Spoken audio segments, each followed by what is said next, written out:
অল্প খরচে দোকানের মতো করে যদি বাড়িতেই বানিয়ে নেওয়া যায় তাহলে আর দোকান থেকে কিনে খাবো কেন। হ্যালো এভরিওয়ান, আসসালামু আলাইকুম। আজ আপনাদের সাথে আটা দিয়ে আমাদের খুবই পরিচিত একটা বিস্কুটের রেসিপি খুব সহজভাবে শেয়ার করেছি। চলুন তাহলে দেখে নিই। তো প্রথমে আমি একটা বাটির মধ্যে 1 কাপ নিয়েছি সয়াবিন তেল। তারপর এর মধ্যে দিয়েছি আমি 4 টেবিল চামচ গুঁড়া চিনি। আপনারা চিনিটা ব্লেন্ডারে গুঁড়ো করে রাখতে পারেন কিংবা পাটাতেও পিষে নিতে পারেন। এতে করে বিস্কুট বানানোটা অনেক বেশি সহজ হয়ে যায়। এখন এর মধ্যে দিয়ে দিচ্ছি আধা চা চামচ কালো জিরা। তারপর হুইস্ক দিয়ে আমি খুব ভালো করে চিনি আর তেলটাকে মিশিয়ে নিচ্ছি। আপনারা এটা কাঁটা চামচ দিয়েও করে নিতে পারেন। যতক্ষণ না চিনিটা তেলের সাথে খুব ভালোভাবে মিশে যাচ্ছে ততক্ষণই বিট করে নিতে হবে। আর 1-2 মিনিট অনবরত বিট করে নিলেই দেখবেন যে চিনিটা এরকম গলে যে একটা সাদা সাদা ভাব চলে এসেছে। তখন আর বিট করে নিতে হবে না। এখন এর মধ্যে আমি একটা চালনি বসিয়ে দিয়ে প্রথমেই আমি 1 কাপ পরিমাণে আটা দিলাম। 1 কাপ আটার মধ্যে এখন আমি দিয়ে দিচ্ছি 2 টেবিল চামচ গুঁড়া দুধ। গুঁড়া দুধ দিলে বিস্কুটের ফ্লেভারটা অনেক ভালো হয়। 1 চা চামচ দিয়েছি বেকিং পাউডার, অনেক ভরে ভরে দিয়েছি। আধা চা চামচ দিয়েছি বেকিং সোডা। আধা চা চামচ দিয়েছি লবণ।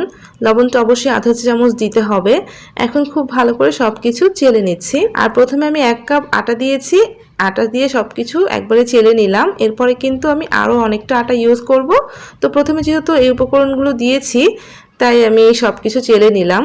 এখন আমি হাত দিয়ে একটু মিক্সড করে নিচ্ছি। দেখেন কতটা পাতলা হয়ে গিয়েছে। এখানে কিন্তু আরও অনেকটা আটা ইউজ করতে হবে। তো প্রথমে আমি এখানে 1 কাপ দিয়েছি। এখন আমি আরও 1 কাপ আটা নিয়েছি।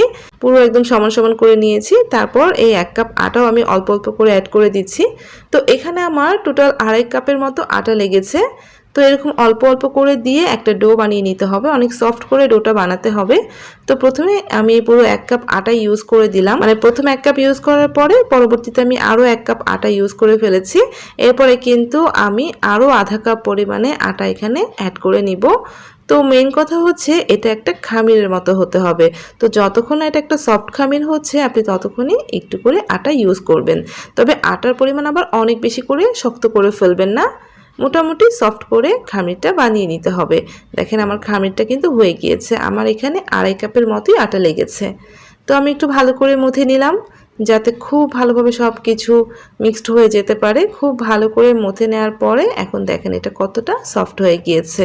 এখন আমি একটা রুটিবেলা বোর্ডের উপরে সম্পূর্ণ খামিরটা নিয়ে নিলাম। আর খামিরটা কতটা সফট দেখেই নিশ্চয়ই বুঝতে পারছেন। এখানে কিন্তু কোনো প্রকার পানি অ্যাড করা যাবে না। এখন বেলনা দিয়ে খুবই আলতো করে এভাবে একটু বেলে নিচ্ছি। খুবই আলতো করে করতে হবে। তো হয়ে গিয়েছে। আর এটা একটু মোটা করে বেলে নিতে হবে। আমি 4 দিক থেকে এভাবে কেটে নিচ্ছি যাতে একটা স্কোয়ার শেপ হয়। আর আশপাশের অসমান অংশগুলো সরিয়ে ফেলে দিচ্ছি না, এগুলো রেখে দিব। রেখে আমি আবারও বিস্কুট বানিয়ে নিব। তো এটা সরিয়ে ফেলছি। তারপর একটা কাঁটা চামচের সাহায্যে এভাবে উপর দিকে একটু দাগ কেটে নিচ্ছি। এটা একটা ডিজাইন হয়ে যাবে। তো আলতো করে চেপে দিয়ে এভাবে দাগ কেটে নিয়েছি। তারপর আমি নাইফ দিয়ে এখন আমি আমার পছন্দ মতো বিস্কুটের শেপ কেটে নিচ্ছি।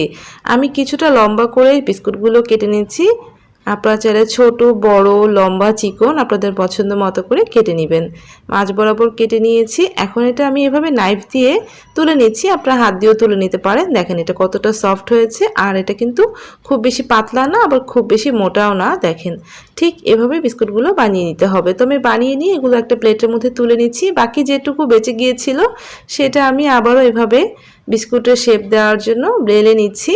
আর দেখেন এটা কিন্তু আমি খুবই আলতো করে বেলে নিয়েছি। ঠিক আলতো করে এটাকে বেলে নিতে হবে।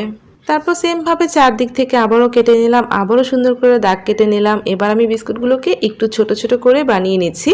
তো এখানে কিন্তু পুরো আধা কেজি পরিমাণের বিস্কুটই হয়ে যায়। তো দেখেন কত সুন্দর হয়েছে। সবগুলো আপনারা এভাবে নাইফ দিয়ে তুলে প্লেটের মধ্যে সাজিয়ে নেবেন। তো আমি এভাবে করে নিয়েছি। আমি এখন বেক করতে যাচ্ছি। আপনারা চাইলে এটা ওভেনে বেক করতে পারেন। তো আমি আজ চুলায় বেক করে নিয়েছি। চুলায় আমি আগে থেকে একটা সিলভারের হাঁড়ি গরমে বসিয়ে রেখেছিলাম। অবশ্যই সিলভারের হাঁড়িটা আগে থেকে গরম করে রাখতে হবে। তারপর ভিতরে একটা স্ট্যান্ডের উপরে বিস্কুটের ট্রেটা বসিয়ে দিয়ে ঢাকনা দিয়ে ঢেকে দিলাম। চুলার আঁচটা লো থেকে বাড়িয়ে দিয়ে এখন আমি 25 মিনিটের মতো বেক করে নেব। 25 থেকে 30 মিনিট সময় লাগবে যদি চুলার আঁচটা আপনি লো থেকে কিছুটা বাড়িয়ে রাখেন। উপরে আমি একটা টাওয়াল দিয়ে ঢেকে দিচ্ছি। এতে করে দেখবেন যে বিস্কুটের কালারটা একদম ওভেনের মতো হয়েছে। আর খুব দ্রুত বিস্কুটগুলো হয়েও যাবে। তো অবশ্যই টাওয়াল দিয়ে ঢেকে করবেন, তাহলে দেখবেন যে অনেক বেশি পারফেক্ট হয়েছে। আমি 30 মিনিট পরে আপনাদের ঢাকনা খুলে দেখাচ্ছি। এই বিস্কুটগুলো হতে 20 থেকে 30 মিনিটের মতো সময় লাগে। এর বেশি ধরে করলে দেখবেন যে কালারটা বেশি চেঞ্জ হয়ে গিয়েছে।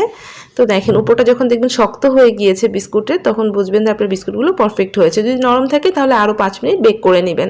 আমার বিস্কুটগুলো হয়ে গিয়েছে 30 মিনিটের মধ্যে। তো আমি বিস্কুটগুলো নামিয়ে ঠান্ডা করে একটা প্লেটের মধ্যে তুলে নিচ্ছি। দেখেন কতটা সুন্দর হয়েছে। তো বিস্কুটের এমন পারফেক্ট কালার আনতে চাইলে টাইমিংটা কিন্তু অবশ্যই জরুরি। তো দেখতেই পেলেন কত সুন্দরভাবে নোনতা বিস্কুট বানিয়ে নিয়েছি। আর নোনতা বিস্কুট আমাদের সবারই অনেক পরিচিত, তাই না? তো দেখলেন কত সহজে দোকানের মতো করে নোনতা বিস্কুট বাড়িতে বানিয়ে নিলাম। আশা করছি রেসিপিটা সহজ আর ভালো লেগেছে। দেখেন কতটা পারফেক্ট হয়েছে। রেসিপি ভালো লাগলে প্লিজ একটা লাইক দিয়ে চ্যানেলটা সাবস্ক্রাইব করে সাথেই থাকবেন। সবাই ভালো থাকবেন। আল্লাহ হাফেজ।